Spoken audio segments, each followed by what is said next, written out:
सनातनी भक्तों, राधे राधे। आप सभी का दिन शुभ हो। आज हम आप सभी को बताएंगे कि पुरुषोत्तम मास के महात्म कथा का अध्याय 20वां के बारे में। तो आप लोग इस कथा को पूरा श्रवण कीजिएगा। तो भक्तों, धार्मिक से जुड़ी हुई वीडियो देखने के लिए हमारे चैनल आलोक अर्चना भजन को सब्सक्राइब जरूर करें और कमेंट में जय कृष्णा जरूर लिखें।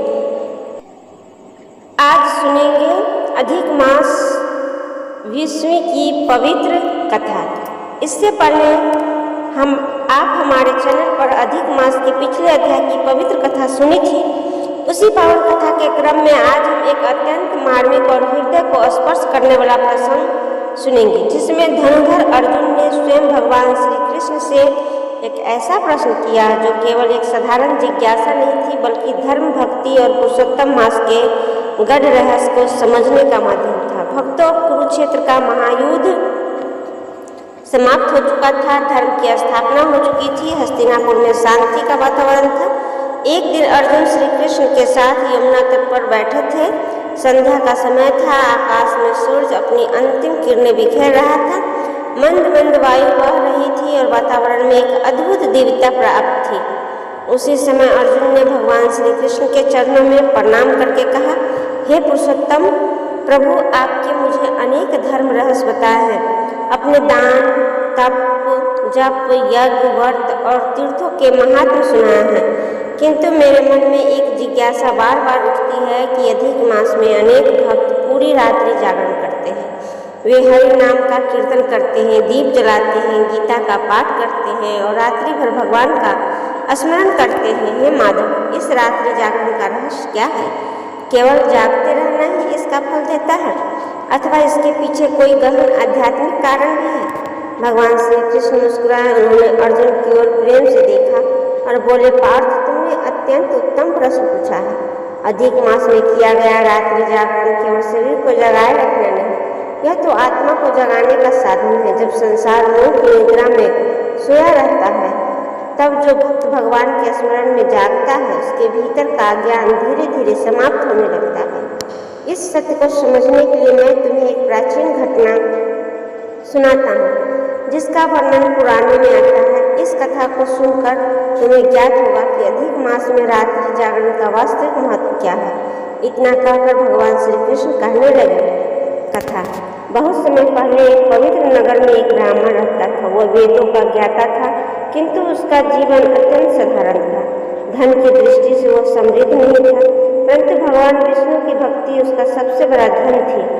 उस ब्राह्मण का नाम देवदत्त था। देवदत्त प्रतिदिन प्रातः काल स्नान करता, तुलसी को जल अर्पित करता, भगवान विष्णु का पूजन करता और फिर अपने दैनिक कर्मों में लग जाता। समय बीतता गया। एक बार पुरुषोत्तम मास का आगमन हुआ।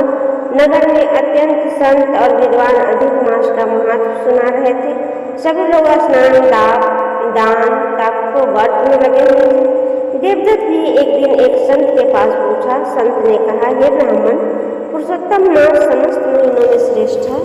इस मास में भगवान स्वयं विशेष रूप से भक्तों पर कृपा करते हैं।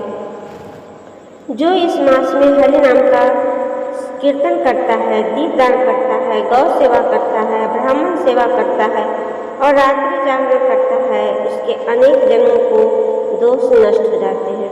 यह सुनकर देवदत्त के मन में भक्ति का उत्साह और बढ़ गया।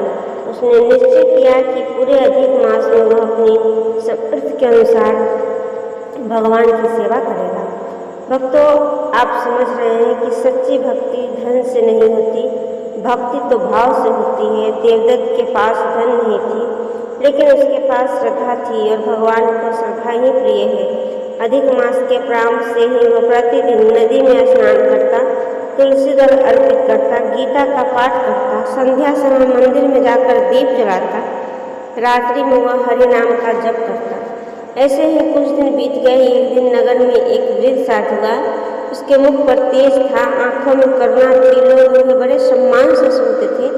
देवदत्त भी उनके पास पहुंचा। साधु ने उस दिन पुरुषोत्तम मास में जागरण का महत्व सुनाया। उन्होंने कहा कि मनुष्य केवल शरीर से नहीं होता, वह अज्ञान से भी सोता है। लोग, मोह, क्रोध और अहंकार की नींद सबसे गहरी होती है। जो भक्त अधिक मास में भगवान का नाम लेकर रात्रि को जागरण करता है, वह वास्तव में अपने भीतर सोई हुई चेतना को जागृत करता है। देवदत्त के हृदय में यह वचन सीधे उतर गया। उसने उसी दिन संकल्प लिया कि पुरुषोत्तम मास की एकादशी की रात्रि वो पूर्ण जागरण करेगा।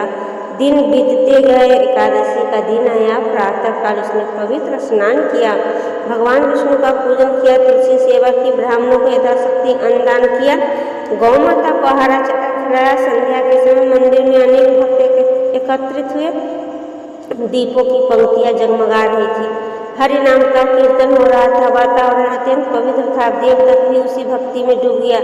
रात्रि का पहर, प्रथम पहर बीत गया, दूसरा पहर भी बीतने लगा। भक्तजन भगवान की कथाएं सुनाने जा रहे थे, गीता के पाठ कर रहे थे, विष्णु सहस्त्र नाम का जप कर रहे थे। तभी मंदिर के एक कोने में बैठा एक व्यक्ति सब कुछ देख रहा था। उसका नाम सोमिल था। वह नगर का एक व्यापारी था, धनवान था, परंतु धर्म से उसका कोई विशेष संबंध नहीं था। वह केवल उत्सुकतावश वहाँ आ गया था।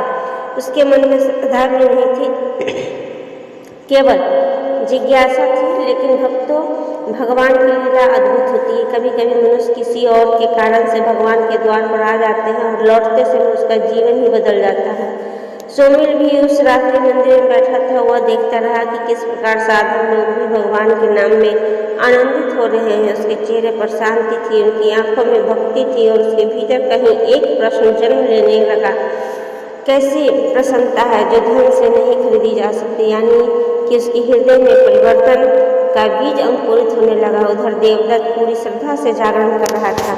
उसके मुंह पर थकान नहीं थी, क्योंकि उसका मन भगवान में लगा था। जरा सोचिए, जब मन संसार में लगा हो तो थोड़ी देर बैठना भी कठिन लगता है, लेकिन जब भगवान में लग जाए तो पूरी रात्रि भी छोटी लगने लगती है।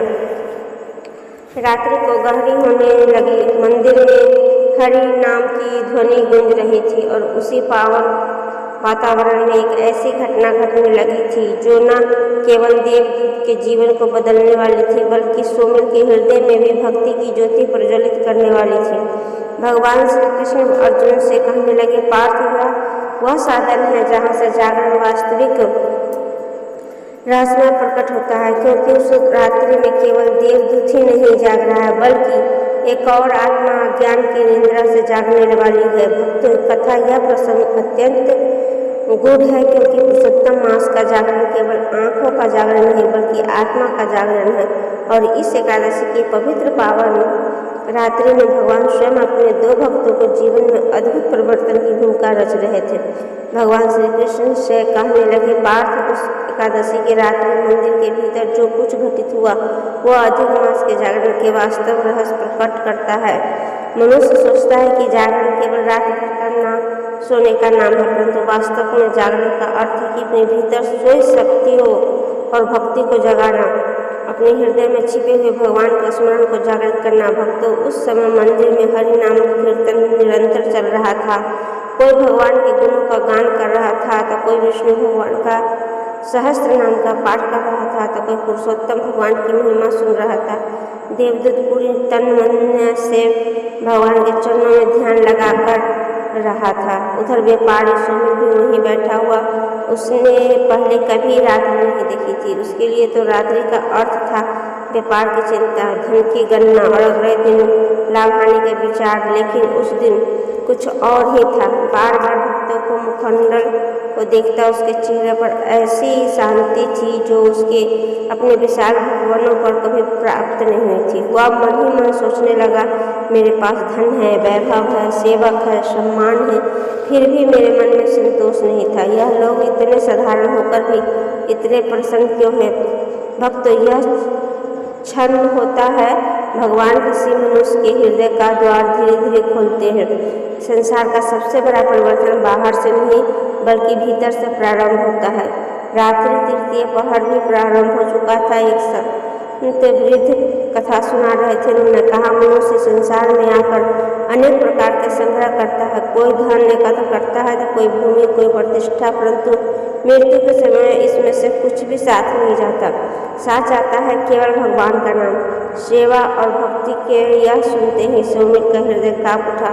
उसने अपने जीवन की अनेक घटनाएं याद आने लगी। उसने स्मरण हुआ कि धन कमाने की लालसा में उसने कितने का मन दुखाया था, कितने को कठोर वचन कहे थे, कितनी बार किसी भूखे को भोजन देने से मना कर दिया था, कितनी बार किसी याचिका को खाली हाथ लौटा दिया था, और आज वही व्यक्ति भगवान की कथा सुन रहा था।